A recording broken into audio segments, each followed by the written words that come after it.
नमो अरिहंताणम, नमो सिद्धाणम, नमो ऐरियाणम, नमो ऊजायाणम, नमो लोहे सवसावणम। मंगलम भगवान वीरो, मंगलम गौतमो गणी, मंगलम कुंद कुंदार्यो, जैन धर्मोस्तु मंगलम। सर्वमंगल मांगल्यम सर्वकल्याणकारकम, प्रधानम सर्वधर्माणम, जैनम जयतु शासनम। नमो तीर्थनायक ने, नमो नाद ने, ओंकार संगर्यो जयने, नमो ते कुंद कुंद ने। अहो उपकार जिन वरनो, कुंदनो ध्वनि दिव्यनो, जिन कुंद ध्वनि आप्या, अहो ते गुरु काननो। मंगलमय मंगल करण, वीतराग विज्ञान, नमो ताहि जाते भय, अरहंतादि महान। करि मंगल करियो महा, ग्रंथ करण के काज, जाते मिले समाज सब, पावे निज पद राज। मिथ्या भाव अभाव ते, जो प्रगटे निज भाव, सो जयवंत रहो सदा, यही मोक्ष उपाव। सो निज भाव सदा सुखद, अपनो करो प्रकाश, जो बहु विधि भव दुख निके, करिए सत्यानाश। मोक्ष मार्ग प्रकाशक ग्रंथ पूज्य गुरुदेव श्री कांजी स्वामी के प्रवचन, भाग 3, पेज नंबर 442। निश्चय व्यवहार दोनों को मानने वाले की चर्चा चल रही है कि हम तो दोनों नयों को मानते हैं, और दोनों नए समान नहीं हैं। जैसा है वैसा मानना चाहिए। निश्चय और व्यवहार जिस प्रकार का है उसका प्रकार मानना चाहिए। ऐसा नहीं है कि एक धर्म निश्चय और एक धर्म व्यवहार, ऐसा नहीं होता है। अब पेज नंबर पैरा 3 गोमट सार में लिखा है, देखो व्यवहार की बात कर रहे हैं। गोमट सार में लिखा है कि घी दूध रहित रूखे सूखे आहार से वीर्य का घात होता है। ये गोमट सार ग्रंथ में लिखा है। तो यह निमित्त सापेक्ष कथन है। ये कथन निमित्त की अपेक्षा से है, उससे कोई संबंध है कि उससे कोई कार्य होता है, ऐसा नियम नहीं है। यदि बादाम पिस्ता खिलाने से बुद्धि का विकास होता है, देखो गुरुदेव श्री दृष्टांत दे रहे, क्या कह रहे, घी दूध रहित आहार खाने, सूखे आहार खाने से वीर्य का घात होता है। तो ये कथन निमित्त का है। ऐसे निमित्त नैमित्तिक संबंध बनते हैं, उसकी बात है।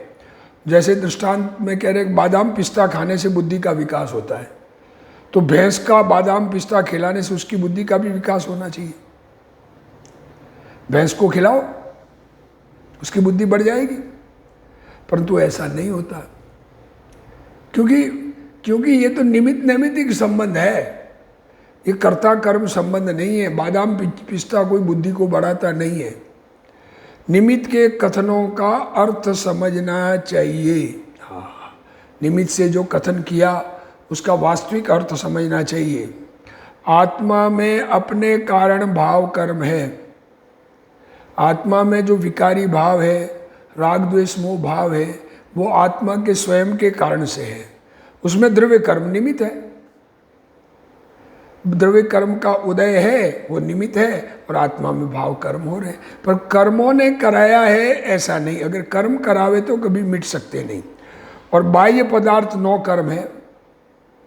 बाहर में जो शरीर आदि, मकान, दुकान, धंधा, व्यापार, इन सब का संबंध बतलाने के लिए ऐसा कथन किया जाता है।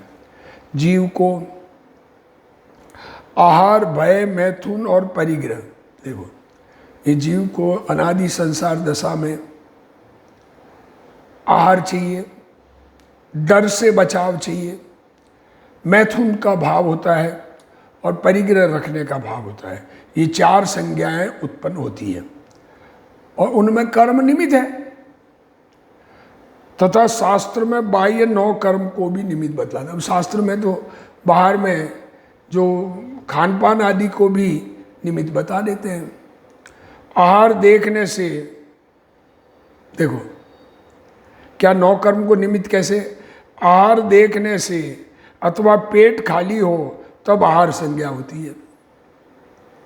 9 कर्म है, आहार तो सामने, अब उसको देख के पेट में भूख लगती है।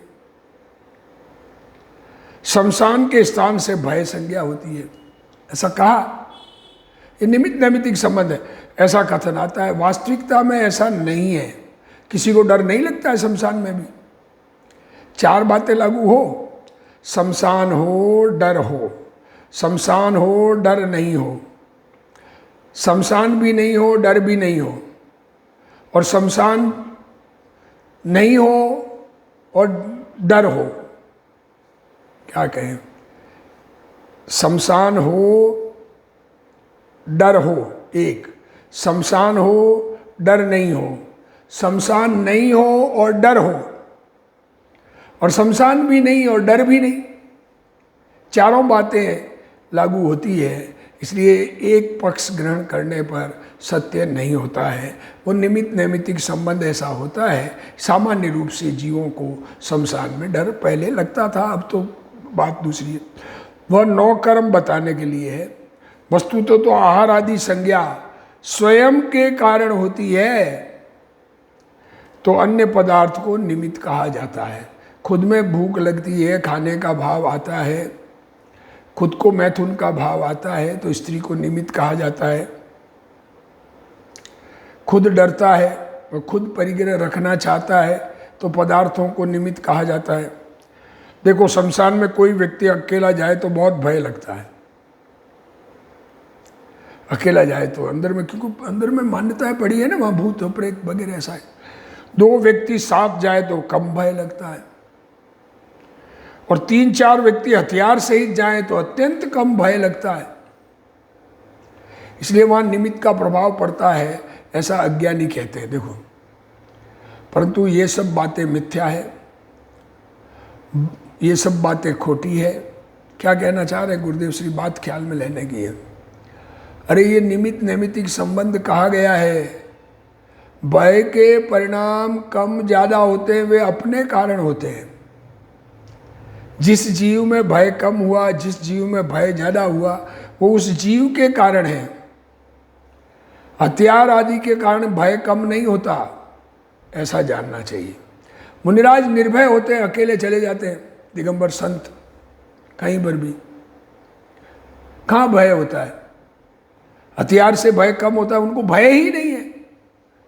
तात्पर्य है कि परिणाम अपनी योग्यता के अनुसार होते हैं, उन पर निमित्त का प्रभाव बिल्कुल नहीं होता। आत्मा में राग की उत्पत्ति नहीं होना ही सच्ची अहिंसा है।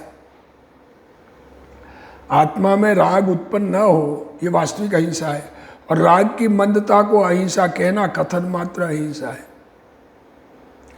मंद राग को अहिंसा कहना जीवों को बचाने का परिणाम, ये कहने की अहिंसा है। राग की उत्पत्ति होना स्वयं में ही हिंसा है ना। 5 महाव्रतों में पहला अहिंसा महाव्रत है, वह कथन मात्र है, कहने का है, बाहर में दया पालने का भाव। वस्तुतः ये महाव्रत आदि सब राग के परिणाम है। 5 महाव्रत ग्रहण करूं, ऐसा राग की भूमिका में है। चैतन्य स्वभाव में लीन होने पर तो कोई महाव्रत आदि ग्रहण करने का परिणाम ही नहीं है। निश्चय से तो वह राग आदि परिणाम हिंसा है, तथापि उसकी अहिंसा कहना उपचार मात्र है। राग रहित दशा को निश्चय महाव्रत कहते हैं। वास्तविक महाव्रत तो वीतरागी दशा अंदर में हो। मंद राग आदि परिणाम कथन मात्र महाव्रत है। घटते हुए क्रम में मंद राग को भी महाव्रत कह देते हैं। अज्ञानी तो जड़ की क्रिया में अज्ञानी तो बाहर में देख के चलना या भाषा ऐषणा समिति से चलना, उसको अहिंसा मान लेता है और समझे बिना दीक्षा ले लेता है। समझ तो अंदर में हुई नहीं और मुनि व्रत धारण कर लिया, उससे अनंत संसार की वृद्धि होती है। बिना समझ के मुनि व्रत धारण करना अनंत संसार की वृद्धि होती है। यहाँ समझने का उपदेश है, मुनि व्रत धारण करने का निषेध नहीं है, ये बात अच्छी तरह से समझना। इसलिए दोनों नए के व्याख्यान को समान सत्यार्थ जानकर, दोनों नए का जो कथन किया गया दोनों को एक जैसा जानकर, इस प्रकार भी है और इस प्रकार भी है, ऐसे ब्रह्म रूप प्रवर्तने को तो दोनों नयों का ग्रहण करना कहा नहीं है। या फिर प्रश्न है कि यदि व्यवहार नए असत्यार्थ है, व्यवहार नए अगर असत्यार्थ है, तो उसका उपदेश जिन मार्ग में किस लिए दिया? ये प्रश्न पैदा होता है ना। पंडित जी ने उठाया ये प्रश्न, टोडरमल जी ने। व्यवहार नए असत्यार्थ है, झूठा है, तो ये झूठा उपदेश क्यों दिया? एक निश्चय नए ही का निरूपण करना था। समाधान, ऐसा ही तर्क समय सार में किया है। समय सार में यही तर्क उत्पन्न होके उसका उत्तर दिया है। जह नवी शक मन जो अनज भाव संविना उगाए तब व्यवहारेण विना परमत्व ऐषणम सक्कम। देखो वहाँ पर कहा गया है समय सार में 8 नंबर की गाथा, जिस प्रकार अनार्य मल्लेच को मल्लेच भाषा बिना अर्थ ग्रहण कराने में कोई समर्थ नहीं। अब देखो, अब यहाँ पर अंग्रेज लोग आए, अब अंग्रेज को हमारी अपनी बात हमको बतानी है, तो अंग्रेजी में बोल के बताना पड़ेगा ना। संस्कृत प्राकृत वहाँ नहीं चलेगी। तो जैसे मल्लेच आया, अब उस मल्लेच को समझाना है तो उसकी भाषा में बात करेंगे तो उसको समझ में आएगा, परंतु मल्लेच बनना नहीं है। उसी प्रकार व्यवहार के बिना परमार्थ का उपदेश अशक्य है। भाषा खुद व्यवहार है, इसलिए व्यवहार का उपदेश है। तथा इसी सूत्र की व्याख्या में ऐसा कहा है, व्यवहार नर्यो नानुसर्तव्य। इसका अर्थ है इस निश्चय को अंगीकार करने के लिए व्यवहार द्वारा उपदेश देते हैं। निश्चय को अंगीकार करने के लिए व्यवहार द्वारा उपदेश देते हैं। बात जो कहना है, अब कहना वाणी है, वाणी खुद व्यवहार है, परंतु व्यवहार नए हैं सो अंगीकार करने योग्य नहीं है। व्यवहार से उपदेश दिया, घी का घड़ा कहा, पर घड़े को घी का नहीं बना हुआ नहीं मान लेना है। ऐसा व्यवहार से कहा, पर वो अंगीकार करने योग्य नहीं है। अब शिष्य प्रश्न, गुरुदेव श्री खुलासा करें। अब शिष्य प्रश्न करता है कि यदि व्यवहार ने असत्यार्थ है तो वीतराग मार्ग में उसका निरूपण किस लिए किया? एकमात्र निश्चय का ही निरूपण करना था। व्यवहार नए एक द्रव्य के भाव को दूसरे में मिलाकर निरूपण करता है, सो ऐसे कथन का प्रयोजन क्या है? बस बात ये गुरुदेव सिंह ने खुलासा किया। ये किस लिए कहा गया है, ये समझने के लिए शिष्य का प्रश्न है। समाधान, ऐसा तर्क समय सार गाथा 8 में किया है।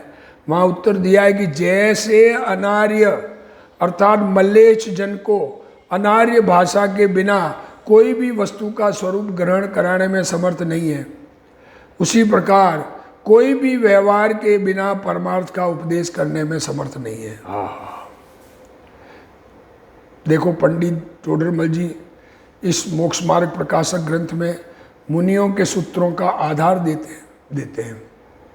वे कहते हैं कि हम हमारे घर की बात नहीं कहते, पंडित जी के घर की बात नहीं है, आचार्यों की कही हुई बातें हैं, परंतु वीतरागी भावलिंगी संत भी ऐसा ही कहते हैं।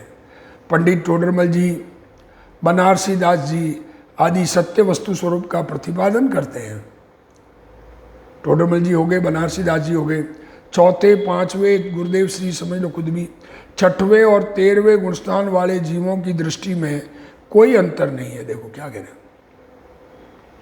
चौथे गुणस्थान में पदार्थों को देखने की दृष्टि बदल गई, नजर बदल गई देखने की। वो अपने अपने अपने में देखते हैं। हाँ, अपनापन छूटा हुआ है और देखते हैं। जगत के पदार्थ में अपनापन छूट गया है, अपनापन चौथे गुणस्थान में छूट गया है, आत्मा में अपनापन आ गया है। तो चौथा हो, पांचवा हो, छठा हो, 13वां गुणस्थान तक, ये गुणस्थान चढ़ने का क्रम है मोक्ष मार्ग में। पर सब में अपनापन तो पहले से छूटा हुआ है। आहा, इसलिए वो श्रद्धान में कोई अंतर नहीं है, चारित्र में अंतर है, कषाय है, राग है। अपनापन छूटा, पर अपने में से छूटने में क्रम है। अतः पंडित जी आवश्यकता अनुसार समय सार, तत्वार सूत्र, अष्टपौढ़ आदि शास्त्रों का आधार देते हैं। निश्चय मोक्ष मार्ग सच्चा है, वीतराग पर्याय सच्चा धर्म है। वास्तविक धर्म तो वीतराग अवस्था है, देखकर चलना, मृदु भाषा बोलना इत्यादि वास्तविक समिति नहीं है। शास्त्र में कथन आता है कि मुनियों को ईया समिति के अनुसार देखकर चलना चाहिए। 5 समिति ईया भाषा, ऐषणा, आदान, निक्षेपण और प्रतिष्ठापन। देखकर चलना, हितमित प्रिय वचन बोलना, आहार देख अंतराय दोष आदि टालकर आहार ग्रहण करना, वस्तुओं को देखकर रखना, देखकर उठाना उपकरण को, और मल विसर्जन प्राशुक स्थान देखकर करना। सो ऐसा उपदेश क्यों दिया? इसका समाधान एक व्यवहार के बिना परमार्थ को नहीं समझाया जा सकता। जैसे अनार्य स्वस्ति शब्द का अर्थ नहीं समझ सकता, अनार्य को कहे स्वस्ति, अंग्रेज को कहे स्वस्ति, परंतु यदि उसकी भाषा में स्वस्ति का अर्थ समझाओ कि तेरा अविनाशी कल्याण हो, तुम्हारा कल्याण हो जो नष्ट नहीं होगा, वो ऐसा कल्याण हो, तो वह जीव समझ जाता है। इसी प्रकार व्यवहार का उपदेश है। जैसे मल्लेच भाषा में समझना चाहिए, परंतु ब्राह्मण को मल्लेच नहीं हो जाना चाहिए। इसी प्रकार व्यवहार से समझाया जाता है, परंतु व्यवहार को निश्चय नहीं मानना चाहिए। आत्मा में दर्शन ज्ञान चारित्र, क्या कहा?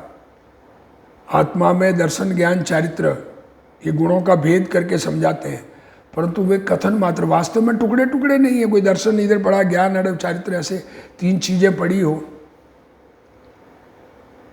वास्तव में आत्मा में ऐसे भेद नहीं है, वह तो अभेद है। अज्ञानी मन में व्यवहार रम रहा है, अज्ञानी के मन में व्यवहार रम रहा है, इसलिए व्यवहार की भाषा में आत्मा का स्वरूप कहते हैं, परंतु वैसा वस्तु का स्वरूप नहीं है। आशय यह है कि व्यवहार का उपदेश उसको अंगीकार कराने के लिए नहीं करते, परंतु व्यवहार के बिना परमार्थ का उपदेश अशक्य है, इसलिए व्यवहार का उपदेश है। इसी गाथा की व्याख्या में ऐसा कहा है कि इस प्रकार निश्चय को अंगीकार कराने के लिए व्यवहार द्वारा उपदेश देते हैं। 5 महाव्रत, 28 मूल गुणादि व्यवहार का विनय का विषय है।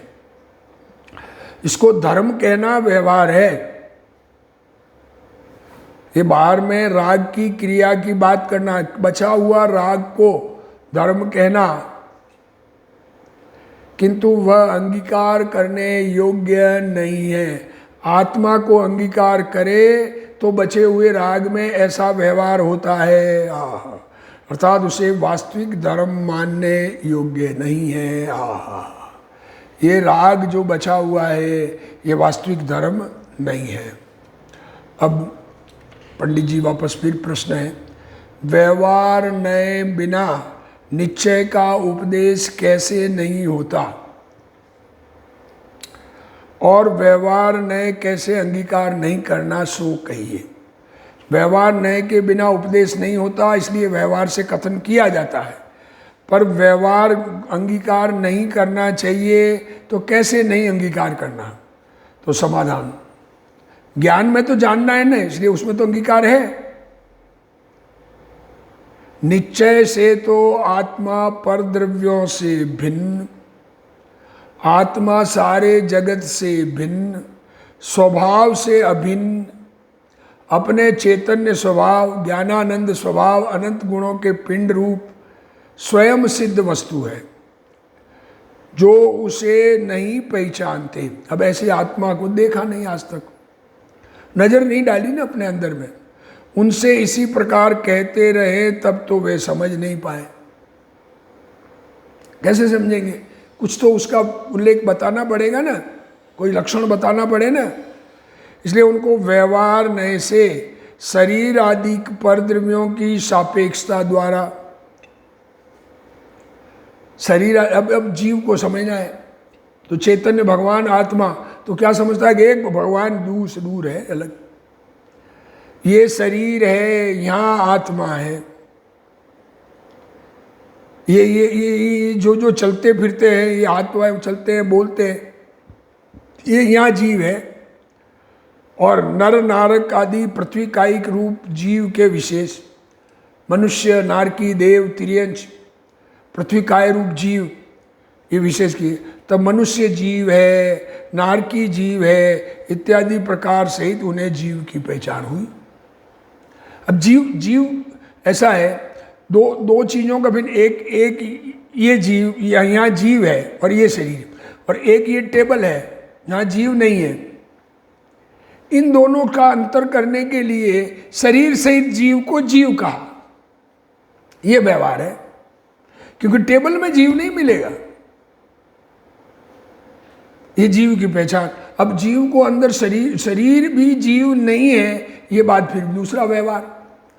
अथवा अभेद वस्तु में भेद, अब एक तो बात ये, अब आत्मा तो है एक पिंड है अनंत गुणों का, पर अब समझाना कैसे, तो उसका लक्षण किया, ज्ञान दर्शनादि गुण पर्याय रूप जीव के विशेष किए। तब जानने वाला जीव है, देखने वाला जीव है इत्यादि प्रकार सहित उनको जीव की पहचान हुई। जिसमें ये जानना देखना हो रहा है ऐसा भगवान आत्मा तथा निश्चय से, अब तीसरी बात, वीतराग भाव मोक्ष मार्ग है। आत्मा में वीतरागता उत्पन्न हो और वो बढ़े, ये मोक्ष मार्ग है। उसमें उसे जो नहीं पहचानते उनको ऐसे ही कहते रहे तो वे समझ नहीं पाए। तब उनको व्यवहार नए से तत्व श्रद्धान ज्ञान पूर्वक परद्रव्य के निमित्त मिटने की सापेक्षता द्वारा, अब वीतराग भाव का तो राग कम होना बताना तो ये है, वीतरागता बढ़ना, पर राग कम होने से उसका समझाया गया है। व्रत, शील, संयमादि रूप वीतराग भाव के विशेष बतलाए, तब उन्हें वीतराग भाव की पहचान हुई। इसी प्रकार अन्यत्र भी व्यवहार बिना निश्चय के का उपदेश होना न होना जानना। क्या है, दुनिया में जैसा लोग मान रहे हैं उस मान्यता को बता करके उससे जुदा चैतन्य भगवान को बताना है, तो पहले उस मान्यता में स्थापन करके फिर बताएंगे ना, इसका नाम व्यवहार है। दुनिया में घड़ा है, अब एक कोरा घड़ा, एक घी भरा हुआ घड़ा, अब घी भरा हुआ घड़े को मंगाना है तो जो उसको घी का घड़ा जानता है तो उसको घी का घड़ा कह के ही मंगाना पड़ेगा ना। उसको कहे मिट्टी का घड़ा लाओ तो वो दूसरा कोरा घड़ा ढूंढेगा। ऐसे ही चैतन्य भगवान आत्मा, तो कोई आत्मा जुदा है उसको ढूंढेगा। अब गुरुदेव श्री इसको खुलासा करें, व्यवहार के बिना निश्चय का उपदेश नहीं हो सकता, तो व्यवहार नए को अंगीकार क्यों नहीं करना वह कहो।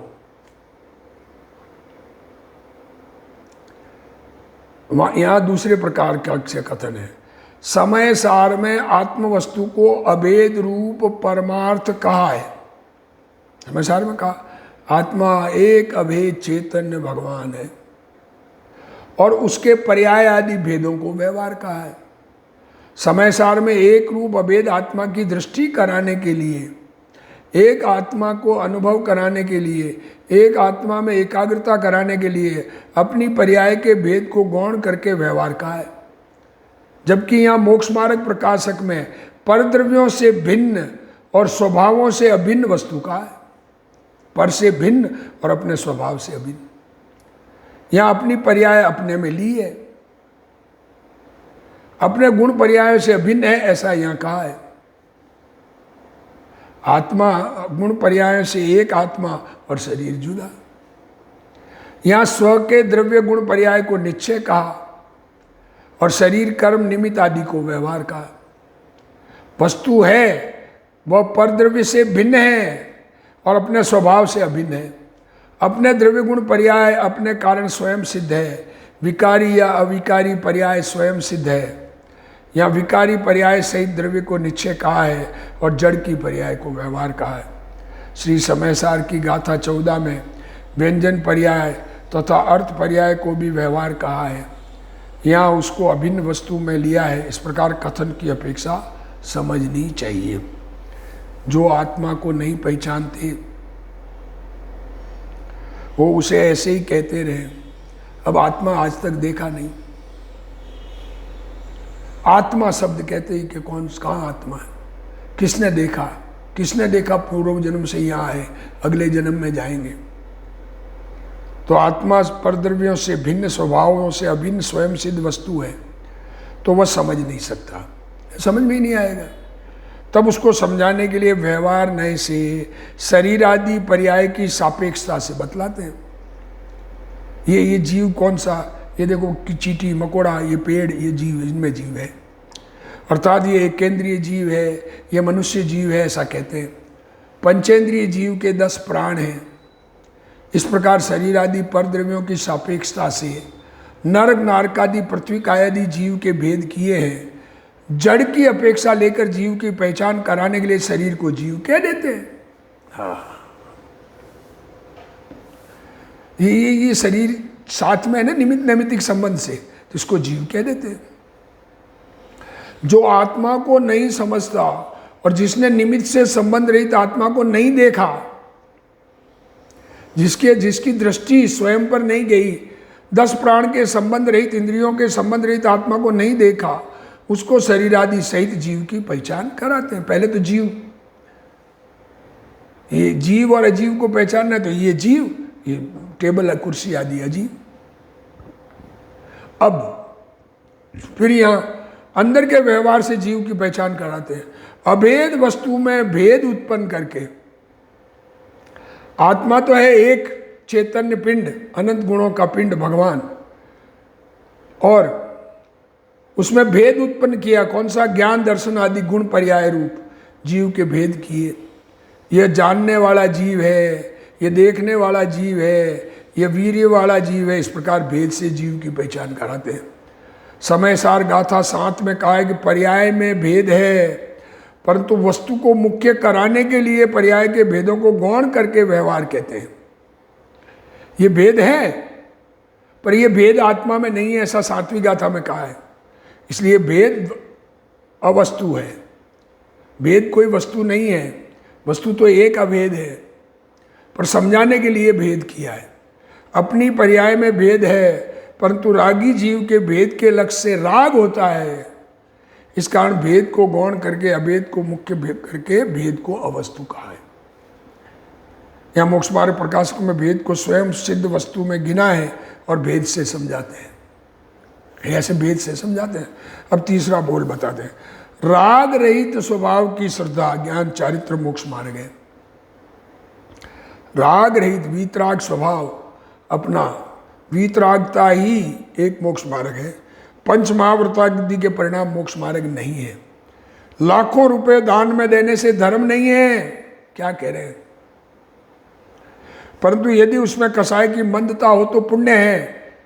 लाखों रुपए दान दे दे तो धर्म नहीं होता, कसाय की मंदता हो तो पुण्य है, धर्म नहीं। पैसा पाप नहीं है, क्या कह रहे हैं, पैसा कोई पाप नहीं है, पैसा पाप नहीं है, परंतु पैसे को अपना मानना पाप है। हा। पैसा होना पाप नहीं, पैसा तो बड़ा है, पुद्गल की पर्याय है, वो ये मेरा है। पैसा जानने रूप क्रिया पुण्य नहीं है। पैसा जाने रूप, पैसा जाता है अपने से, तो पैसा छोड़ा, हमने परिग्रह छोड़ा, तो वो पुण्य नहीं है दान देना, हमने दान दिया, परंतु कसाय की मंदता के परिणाम पुण्य है, वह पुण्य परिणाम मोक्ष मार्ग नहीं है। देखो कितनी बात की है कि दान देने में धर्म नहीं है, दान देने में कसाय मंद हो तो पुण्य है। वीतराग भाव ही मोक्ष मार्ग है, परंतु अज्ञानी जीव वीतराग भाव ही मोक्ष मार्ग है इतना कहने से नहीं समझता, इस कारण उसको व्यवहार नए से समझाते हैं। हमें जिनवाणी का उपदेश सच्ची दृष्टि से समझकर अपना कल्याण करना है, सब जीव अपना कल्याण करे, इसी भावना के साथ आज का स्वाध्याय पूर्ण करते हैं। हे जिनवाणी भारती तोई जपू दिन रैन, जो तेरा शरणा गए सो पावे सुख चैन। जावाणी के ज्ञान ते सूझे लोकालोक, सो वाणी मस्तक नमो सदा देत हूँ ढोक। जिनवाणी मात की जय।